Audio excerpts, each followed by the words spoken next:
الحمد لله وحده والصلاة والسلام على من لا نبي بعده أما بعد فأعوذ بالله من الشيطان الرجيم بسم الله الرحمن الرحيم قال تبارك وتعالى في القرآن المجيد والفرقان الحميد إن أولياء الله لا خوف عليهم ولا هم يحزنون صدق الله العظيم۔ دوستو، میں نے آپ حضرات کے سامنے قرآن کی ایک آیت تلاوت فرمائی ہے۔ اس میں اللہ رب العزت فرماتے ہیں کہ بے شک وہ لوگ جو اللہ سے ڈرنے والے ہیں، اللہ سے محبت کرنے والے ہیں، ان کو گزری ہوئی زندگی کے بارے میں کوئی خوف نہیں ہوگا اور آنے والی زندگی کے بارے میں کوئی غم نہ ہوگا، کیونکہ انہوں نے دنیا میں ایسے اعمال کیے کہ انہوں نے اللہ کو راضی کر دیا اور آخرت میں اللہ انہیں راضی کر دے گا۔ لیکن افسوس ہے آج کے حالات پر کہ انہی اولیاء اللہ کو، انہی اللہ سے محبت کرنے والوں کو، انہی اللہ سے ڈرنے والوں کو اسلام کے دشمن خود سے ڈرانا چاہتے ہیں، لیکن یہ دشمن یہ بات نہیں جانتے کہ یہ اللہ کا اعلان ہے کہ ان اولیاء اللہ لا خوف علیہم ولا هم یحزنون، کہ اولیاء اللہ سے ڈرنے والے، اللہ سے محبت کرنے والے، انہیں کوئی ڈر اور کوئی خوف نہیں ہوگا۔ ارے ہاں، اگر آج کوئی نبی کی شان میں گستاخی کرتا ہے، نبی کی شان میں گستاخانہ الفاظ کہتا ہے، ہم اس کے خلاف زبان چلائیں، اس کی پھانسی کے لیے آمادہ ہو جائیں، تو اس شخص کو پھانسی دینے سے پہلے آج ہمیں ہی ختم کر دیا جاتا ہے۔ ان ظالموں نے مولانا سمیع الحق صاحب کے ساتھ ایسا ہی کیا۔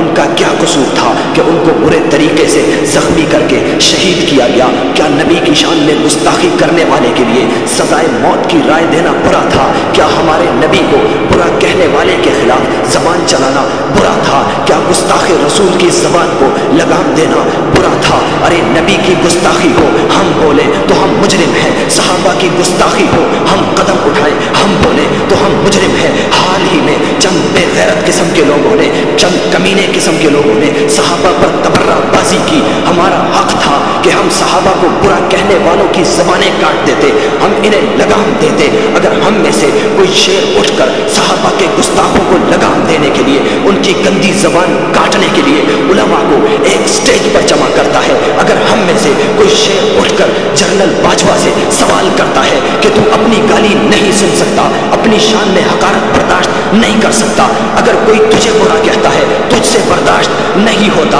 اگر کوئی ہمارے ملک کے MLA کو برا کہتا ہے تو یہ لوگ ہمارا جینا حرام کر دیتے ہیں، روڈوں پر نکل آتے ہیں، روڈوں کو بلاک کرتے ہیں۔ کیا صحابہ کی عزت تمہاری جانوں سے کم ہے؟ کیا صحابہ کا مقام تمہارے مقام سے کم ہے؟ اگر تم سے اپنی حقارت برداشت نہیں ہوتی تو اپنے رہنماؤں کی توہین کیسے برداشت کرتے ہو؟ اپنے رہنماؤں پر تبرہ بازی کیسے برداشت کرتے ہو؟ اپنے رہنماؤں کے لیے برے الفاظ کیسے برداشت کرتے ہو؟ لیکن افسوس ہے کہ آج ان کے خلاف حکومت بھی قدم نہیں اٹھاتی۔ کسی عالم کو قتل کیا جاتا ہے تو اس کے قتل کو معمولی سمجھ کر میڈیا سو جاتا ہے، حکومت کو اونگ آنے لگتی ہے۔ کیا علماء کی جان نہیں ہے؟ کیا علماء کی زندگی نہیں ہے؟ کیا علماء کا جینا نہیں ہے؟ کیا علماء پر ظلم نہیں ہے؟ ان کی خاموشی کو ان کی کمزوری مت سمجھو، ان کی خاموشی کو ان کی کمزوری مت سمجھو، ان کی خاموشی کو ان کی کمزوری مت سمجھو، ان کی بزدلی مت سمجھو۔ یہ خاموش ہے تو امن کے لیے ہے، رد عمل نہیں کرتے تو امن کے لیے، اپنے قاتلوں کو گلیوں میں نہیں گھسیٹتے تو امن کے لیے، اپنے قاتلوں کو ذلت کی موت نہیں دیتے تو امن کے لیے۔ اگر ان کے امن کو حرام کیا گیا، اگر ان کے چین کو حرام کیا گیا اور یہ خود اپنا دفاع کرنے لگے، خود اپنے نبی کے گستاخ کو سزا دینے لگے، خود اپنے صحابہ کے تبرہ بازوں کو سزا دینے لگے، تو پھر غور سے سن لو